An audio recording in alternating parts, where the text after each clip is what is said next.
everyone, welcome to my YouTube channel NCERT Class 11 Chapter 6 Linear Inequalities Exercise 6.1 का 21st question देखिए. Ravi obtained 70 and 75 marks in first two unit test. Find the number if minimum marks he should get in the third test to have an average at least 60 marks. तो देखिए question समझिए कि इसमें क्या कह रहा है कि जो रवि है उसने पहले दो यूनिट टेस्ट में कितने मार्क्स ऑब्टेन किए 70 और 75. हमें क्या निकालना है, find the number if minimum marks he should get in the third test to have an average of at least 60 marks. तो हमें क्या निकालना है कि वो उसको जो थर्ड यूटी होगा उसमें उसको मिनिमम मार्क्स कितने मिलने चाहिए. इतने तो मिले कि या तो 60 से ज़्यादा मार्क्स हो जाए या फिर 60 जितने भी हो सकते हैं 60 के इक्वल. मतलब कम नहीं होने चाहिए 60 से. एटलीस्ट 60 का मतलब 60 से ज़्यादा भी हो सकते हैं और 60 के इक्वल भी, पर 60 से कम नहीं हो सकती.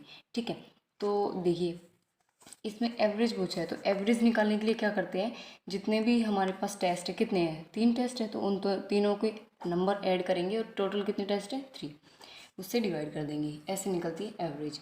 तो देखिए सबसे पहले हमें 2 टेस्ट के नंबर तो पता है, तीसरे का नहीं पता, तो उसी को लेट कर लेते हैं जो नहीं पता. तो लिखेंगे let the marks Ravi obtained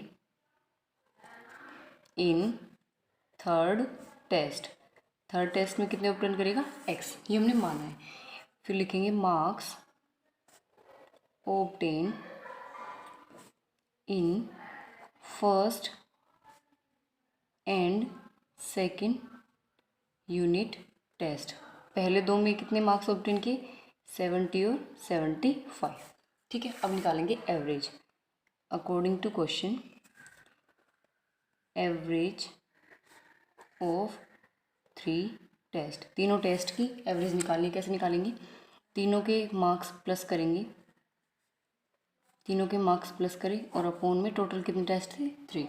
ठीक है, और कितने नंबर आने चाहिए एट लीस्ट 60, मतलब 60 से ज़्यादा यानी कि ग्रेटर देन और इज इक्वल्स टू यानी कि 60 के इक्वल भी हो सकते हैं. ये लेनी है इनइक्वलिटीज़. ठीक है, तो देखिए इसको सोल्व कैसे करेंगे. ये 3 इधर है डिवाइड कर रहा है, इधर जाकर मल्टीप्लाई करेगा, और ये 70 + 75 145 plus x greater than is equals to 3 की 60 से मल्टीप्लाई 180. ठीक है, अब x की वैल्यू इधर रखनी है, बाकी इधर भेज देना. तो ये 145 इधर जाएगा, माइनस हो जाएगा, तो ये हो गया x greater than is equals to 180 minus 145. तो x की वैल्यू आई greater than is equals to 35. ठीक है, तो उसको कितने मार्क्स मतलब कितने आने चाहिए 35 टोटल. ठीक है, तो x की वैल्यू क्या आनी चाहिए greater than is equals to 35, यानी कि 35 भी आ सकती है और 35 से ज़्यादा भी आने चाहिए किसमें थर्ड टेस्ट में.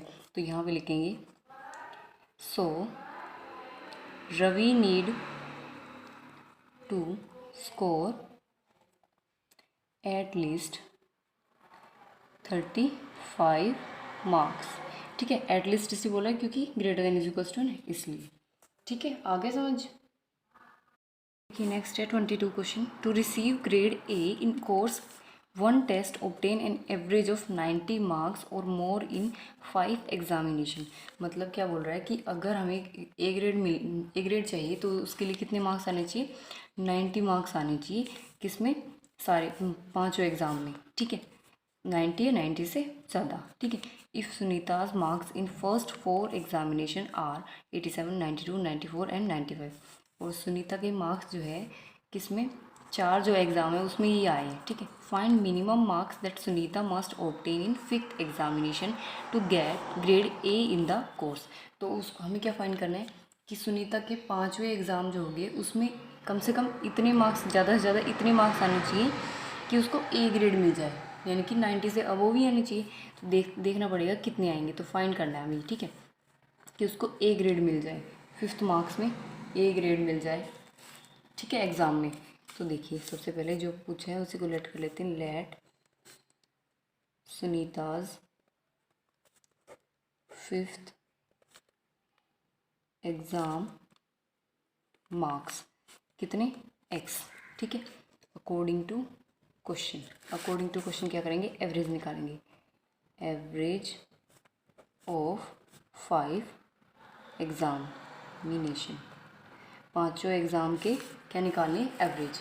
ठीक है, तो इसके लिए देखिए क्या होगा सारे मार्क्स को क्या करेंगे ऐड, 87 प्लस 92 प्लस 94 प्लस 95 और लास्ट वाला x अपॉन 5। यहाँ पे इनइक्वलिटी करेंगे जो स्टार्टिंग में बोला है कि ए ग्रेड लेने के लिए कितने मार्क्स चाहिए, 90 या 90 से ज़्यादा। ठीक है, 90 के इक्वल भी हो सकते हैं, 90 से ज़्यादा भी, तो लेंगे ग्रेटर देन इक्वल्स टू 90। ठीक है, अब ये 5 इधर डिवाइड कर रहा है, इधर जाकर मल्टीप्लाई, और इन सबको ऐड कर लेते हैं। तो ये इन सबको ऐड करने पर आएगा 368 plus x greater than equals to 5 की 9 से multiply 450।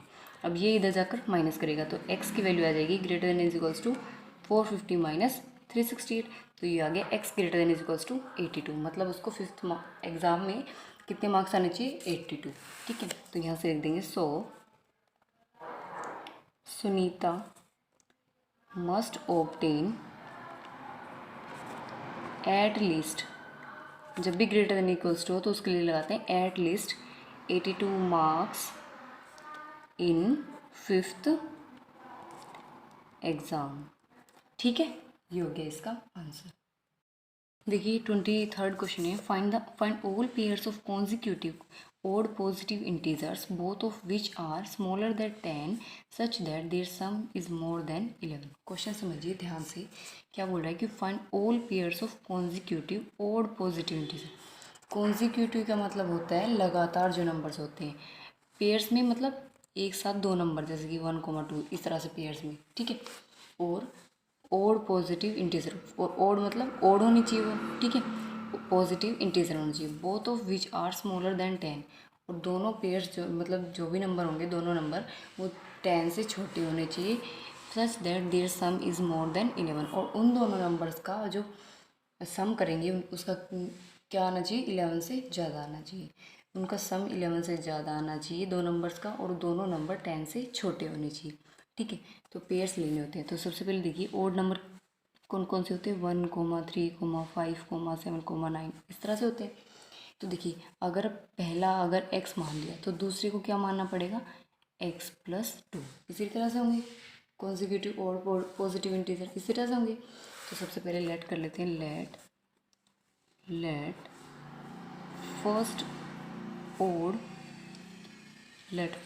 Odd positive integer is equals to x, पहला हो गया x, and other positive integer क्या हो जाएगा, x प्लस 2। पहला हो गया x, दूसरा हो गया x plus 2। According to question क्या बोल रहा है कि इन दोनों का सम करें, इन दोनों का सम करें तो किसके इक्वल आना, क्या आना चाहिए, ग्रेटर देन 11, यानी कि 11 से बड़ा, 11 से बड़ा आना चाहिए इन दोनों का सम।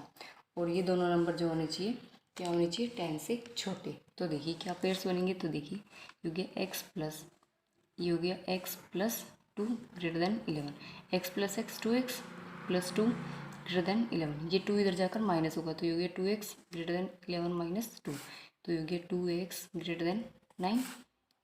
तो ये 2 इधर मल्टीप्लाई कर रहा है, इधर जाएगा तो डिवाइड, तो हो गया x ग्रेटर देन 9/2।